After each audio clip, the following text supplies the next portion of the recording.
Hi, I'm Doug Boynton, and you're listening to WHRO's Weekly Edition, where we highlight the week's news and stories happening across our area. Some of the big stories this week: a developer tags Chesapeake for the region's first data center, but it's being met with resistance from some locals. What they're trying to do is take an agricultural zoned piece of land that's right behind my house and turn it into this monstrosity that we don't want. Virginia health officials raise a caution flag as measles continues to rise across the Commonwealth, and Virginia has seen the most coastal flooding across the U.S. in recent years. We'll take a look at why. These stories and more are straight ahead, but first, this news update from NPR.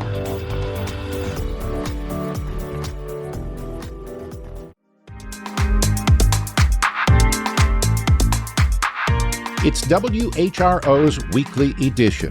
3 years after a cluster of suicides in Hampton Roads, the Navy's Inspector General says many commands still don't have crisis plans in place. On the military beat, WHRO's Steve Walsh reported the story. The Department of Defense Inspector General found that just under 30% of Navy commands did not have a complete plan ready to deal with sailors who are contemplating suicide. Commanders gave various different reasons. Many didn't know that they were required to do it. Others said, well, it's hard to have that plan when I don't have the resources. That's Assistant Inspector General Brian Clark. He says the service is still struggling to hire and train enough mental health professionals to cover the fleet. Deaths in 2002 on board the USS George Washington and at the Mid-Atlantic Regional Maintenance Center highlighted problems with suicide prevention in the Navy, sparking a series of reforms.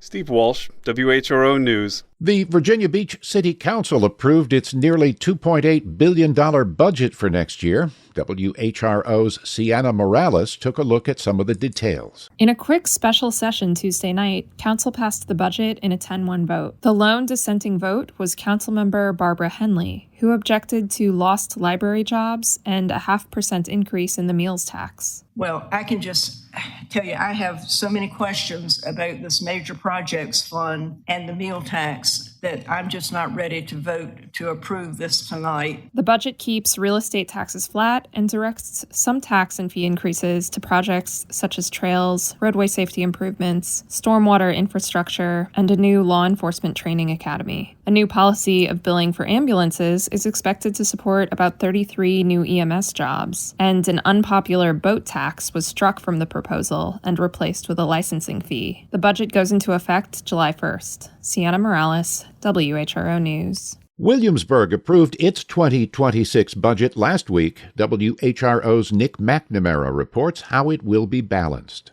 Property tax rates will remain stable at 62 cents per $100 of assessed value, but residents will see their water rates increase more than $6 per month for the average user, the first raise since 2017. It's to pay for $27 million in upgrades to the city's aging utility infrastructure, part of a plan to return to annual increases City Manager Andrew Trivett says can avoid that big one-time jump in a future year again. The budget also includes expected revenue from increased meals and lodging tax and a new one on event tickets. City Council will vote on those in January when a state moratorium on certain tax increases in the historic Triangle area ends. Nick McNamara, WHRO News. A developer wants to build the region's first data center in Chesapeake. As WHRO's Ryan Murphy reports, resistance has been brewing for a while. Longtime Chesapeake developer Doug Fuller says Chesapeake and Hampton Roads have each spent tens of millions on high-speed fiber optic networks to attract tech businesses. What's missing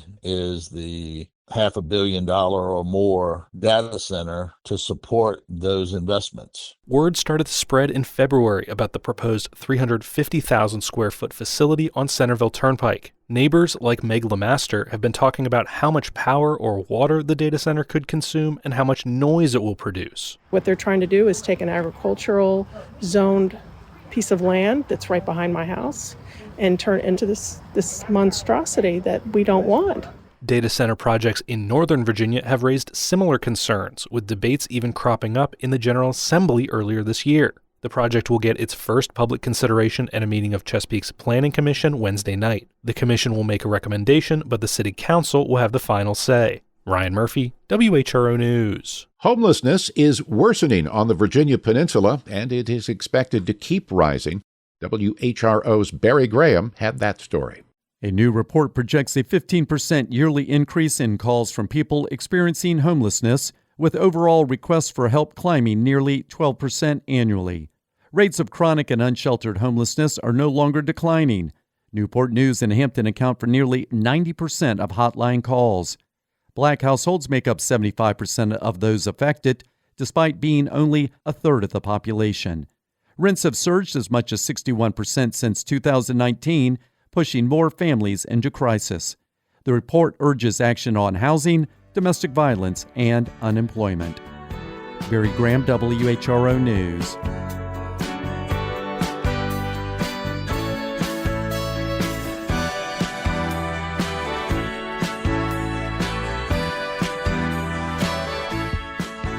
After a post-pandemic crisis, military recruiters are on a winning streak again. All of the armed services beat their enlistment targets last year, and most have set higher goals for this year. Jay Price of the American Homefront Project says the turnaround began last year. The Secretary of Defense says it's simple. We've already seen a huge surge under President Trump of Americans who want to join. And President Trump agrees. It's all happened since November 5th. It's all happened. They say the recruiting successes are being driven by enthusiasm for the president and by Defense Secretary Pete Hegseth's focus on tougher standards and purging the military of diversity, equity, and inclusion. But neither the Pentagon nor the Army provided data to back up claims that President Trump is the reason. Catherine Kosminski studies recruiting at the bipartisan Center for New American Security. There is no data that says, did the outcome of the election spur you to join the military? What we do know is that the numbers are up. And despite what the president says, that increase began well before the election. Beth Ash at the RAND Corporation has been analyzing military manpower issues for 4 decades. She says in 2022, the Army missed its recruiting goal by about 25%, or 15,000 soldiers. The following year, the Navy, and the Air Force all fell short. It was spreading, if you will. So the people were calling this a recruiting crisis. But by the end of fiscal 2024, on September 30th, all the services met their recruiting missions. And in the most recent numbers, released in February, the services have all been either meeting or even exceeding their mission. So that's a good news story, and it's certainly a turnaround. Hegseth said in December the Army had its best recruiting month in 12 years, and in January, the best in 15. The successes followed aggressive moves by the military that began well before Trump's election. Again, analyst Catherine Kosminski. The services really made an effort to modernize some of the structures and processes to the recruiting enterprise. For instance, the Army created a new career specialty in recruiting with substantial training. The military also boosted spending on advertising and marketing, and perhaps most important, the Army in 2022 created the Future Soldier Preparatory Course, which tutors potential enlistees to help them pass their aptitude tests and helps those who don't meet the wage standards trim down. Last year, the Army got nearly 1/4 of its recruits through that program, and Kosminski says it's cost-effective. It's actually much more expensive in marketing and outreach to change someone's mind about whether or not they want to serve in the military than it might be to help individuals who don't currently meet the standard come up to the standard. One thing that stands out about the Army's recruitment growth is that it's disproportionately driven by women. In the 2024 recruiting year, about 10,000 women enlisted, an 18% increase from the year before. Whereas for male recruitment, we saw only an 8% increase between fiscal year 2023 and fiscal year 2024. Kosminski says there's no way to know yet how the new administration might affect that trend, just as there's no data to show how many recruits may have enlisted because of Trump. We also don't know how many people have been turned off by things like Hegseth's opposition to DEI and women in combat roles. We don't have a survey among individuals who didn't join, why they didn't join, and whether or not the election outcome had something to do with that. Trump, meanwhile, has entirely banned one group of troops and potential recruits, transgender people, in a move that's still playing out in the courts. If the ban is upheld, it would bar several thousand existing troops from serving and others from signing up. I'm Jay Price reporting. Still ahead on Weekly Edition, Republicans in Congress are weighing whether to abolish tax credits to boost clean energy. How does that affect Hampton Roads? We'll take a look. But first, the latest unemployment numbers are showing where Virginia's economy might be headed. WVTF's Michael Pope breaks down the data. New unemployment claims are up 8% compared to last week, and they're up 9% compared to this time last year. That year-to-year comparison has been pretty consistent for the last several weeks. So far, the numbers are not showing the kind of Trump effect in Northern Virginia that many people are anticipating, at least not yet. Here's John Provo at Virginia Tech. We're talking about hundreds of jobs in a slow leak kind of way. We've had a couple of large public announcements from manufacturers, and I think that's different from the focus we've had on the federal workforce. That's anticipating a broader economic slowdown. That slow leak may soon become a flood of lost jobs and unemployment claims, especially for Northern Virginia and other places that have large numbers of federal employees, says Terry Clower at George Mason University. It is not just where we were expecting this to happen, and particularly, concentrated in Northern Virginia. But I promise you, those numbers are coming. Those numbers are coming, he says, after all the court challenges have been resolved and after all the voluntary buyout packages have been finalized. Michael Pope. Virginia's system of voting rights restoration gives the governor sole discretion to decide if and when to restore a former felon's rights. As WVTF's Brad Kuttner reports, an effort to nix that authority was shot down in a Richmond federal court last year, but voting rights advocates returned to Richmond last week to appeal. Virginia's governor is unique for their authority to choose which felons can be given the right to vote and which cannot. Critics point to Governor Glenn Youngkin's replacing of an automatic rights restoration system embraced by previous Democratic governors with a more rigid responsible citizen test, which has led to a decrease in re-enfranchisement. George Watkins, a former felon who had his restoration request denied by Youngkin, challenged the process in federal court as unconstitutional. Watkins' First Amendment rights were violated because Youngkin exercised arbitrary control over his expressive conduct, his right to vote.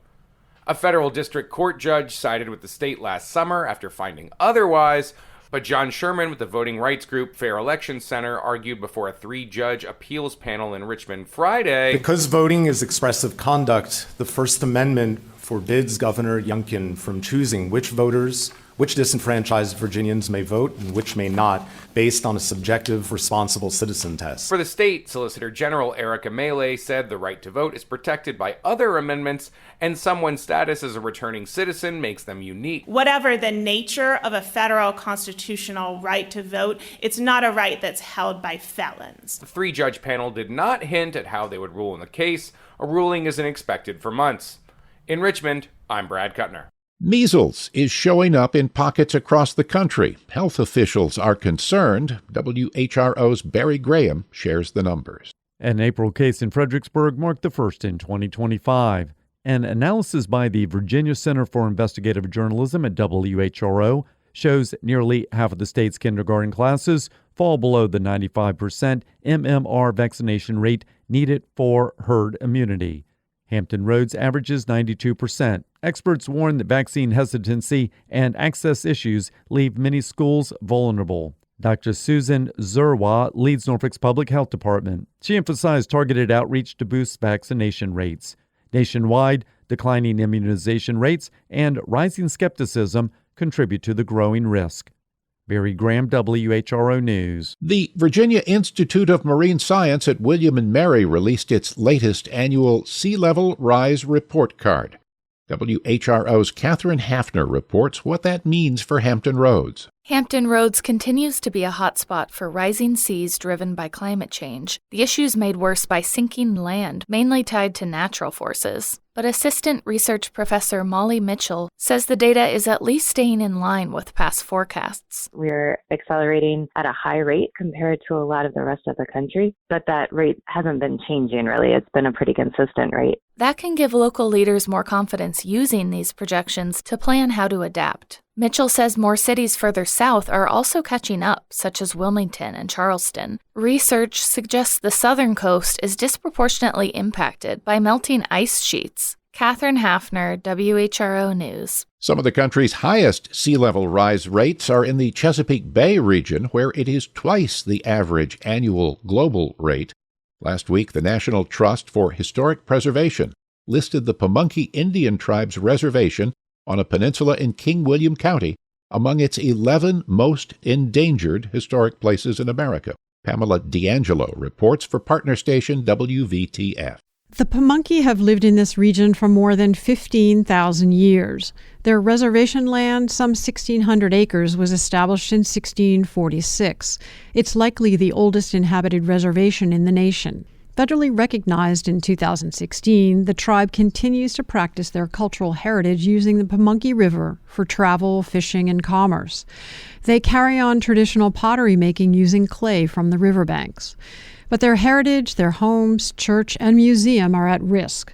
Scientists say the reservation could experience up to 3 feet of sea level rise in the next 75 years and has already lost land. Here's former Assistant Chief Warren Cook during a 2023 interview with Virginia Commonwealth University. The shoreline is eroding so bad, and right where I am, in 25 years, it eroded over 10 feet and was coming right up to my house. And at the same time waters are rising, huge withdrawals of groundwater, including from nearby West Rock Paper Mill, is causing their lands to sink.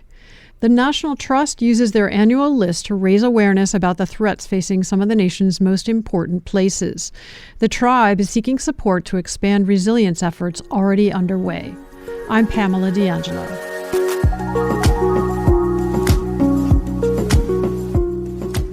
This is WHRO's Weekly Edition. Remember, for any stories you've missed, you can visit us on the WHRO smartphone app or all social media platforms.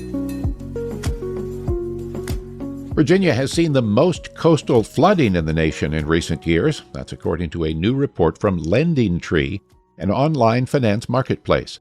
WHRO's Catherine Hafner is back to explain why. Analysts say coastal Virginia leads the U.S. by a wide margin, with an average of 159 annual flood events, followed by Florida and Maine. That means anytime water covers a sizable portion of normally dry land, whether from rain, storm surge, or just high tide. Rob Butt with Lending Tree says Virginia's geography plays a big role. There is so much land, the shoreline areas exposed to potential coastal flooding are so long that there's just a lot of risk because of that. Accomack County was deemed the area with the highest risk, not just because of the amount of flooding, but also the percentage of the population exposed to it and expected annual losses per capita. Catherine Hafner, WHRO News. Shipping stolen vehicles, mostly high-end autos, overseas is big business.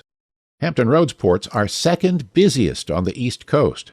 WHRO's Barry Graham had that story. Customs and Border Protection officers at the ports of Norfolk and Newport News recovered 126 stolen vehicles last year, down from 180 the year before.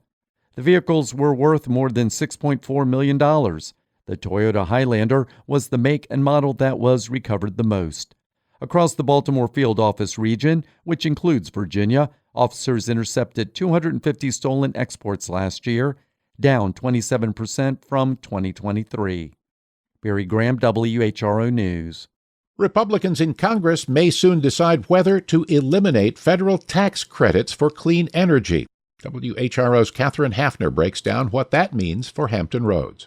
The tax credits expanded under President Biden reward businesses and homeowners for buying things like electric cars and energy-efficient heat pumps. Retired Navy doctor Doug McNeil got an $8,000 credit for putting up solar panels at his home in Chesapeake. He now also saves about $1,000 in energy bills each year. It reduces our expenses individually, but also collectively. So, it makes no sense not to put in solar. Also in Chesapeake, a Korean company called LS Greenlink just broke ground on a massive factory to make underwater cables for offshore wind projects. Managing Director Patrick Shim says they were promised a $99 million federal tax credit in return. We are doing exactly what the administration wants to do, is bringing jobs to the U.S., and we don't want to be penalized for coming to the U.S. He says it was the tax credit that helped draw them here in the first place. Catherine Hafner, WHRO News. The Weldon Cooper Center for Public Service is looking into the future with an economic forecast. WVTF's Michael Pope is back with the number. 30,000 jobs will be lost in Virginia this year. That's the forecast from the Weldon Cooper Center at UVA, where Eric Scorsone is executive director. Virginia has over 4 million workers, so you could say, that's not a huge number perhaps, but if you think about it, if Virginia is losing jobs while the rest of the country's creating jobs, that has a lot of negative implications. The forecast calls for stormy weather as the new administration in Washington continues to downsize government and shed workers. Here's demographic researcher Hamilton Lombard. They earn about twice as much as the private sector. So that's the largest difference you see with any state in the country. And they are disproportionately Northern Virginia, Hampton Roads. But when you look at the geographic distribution, you find that I think it's in 9 of 11 congressional districts of Virginia, there's a larger share of the population employed by the federal government than the national average. So it's broad reaching. The slowdown predicted by the Weldon Cooper Center will be steeper and more persistent than anticipated, according to the forecast, with signs of continued weakness across multiple sectors. Michael Pope. First, it was John Reed, the first openly gay Republican candidate running for statewide office in Virginia. Now 2 more candidates have had their lifestyles thrown into the spotlight. WVTF's Brad Kuttner spoke to them and has this report on what they say is the changing face of politics in the Commonwealth. As the 2025 election season ramps up, the search for dirt is alive and well among political operatives. But 2 candidates for Virginia's House of Delegates are facing down what would have been campaign-ending scandals just a few years ago. We are swingers. We date other couples. That's just it. That's Yvonne Rohr. She's running as a Democrat in House District 47 west of Martinsville. She came out as ethically non-monogamous on social media over the weekend in a post now seen by hundreds of thousands of people. And in Newport News, there's Haley Dollar. She's running in the Republican primary in House District 70 and recently had photos of her time as a fetish enthusiast revealed by the Virginia political blog Bacon's Rebellion. I have been a model since I was 18, and I've been in a lot of amazing spaces. It makes me a real person. Neither candidate says their lifestyle is the core of their platform, but both hope their campaigns will provide a voice in Virginia's evolving political landscape. And they're running at a unique time. John Reed, Virginia's first openly gay Republican for statewide office, has faced pushback for his sexuality. And Dollar has a warning for politicos who think they can stem the tide of non-traditional candidates in the future. Dollar's name will be on the GOP primary ballot in June. Rohr faces incumbent Republican delegate Ren Williams in November. In Richmond, I'm Brad Kuttner. You've been listening to WHRO's Weekly Edition. We had help today from WHRO's Sienna Morales, Steve Walsh, Ryan Murphy, Barry Graham, Catherine Hafner, and Nick McNamara. WVTF's Michael Pope and Brad Kuttner, and Jay Price with the American Homefront Project. Thanks as always to Connor Worley, who produced today's show. A reminder, you can always catch full episodes on the Weekly Edition podcast feed. You can get your news updates at WHRO.org, on the WHRO smartphone app, and the WHRO Reports podcast feed. For all of us at WHRO and WHRV, I'm Doug Boynton. Stay safe. Be well.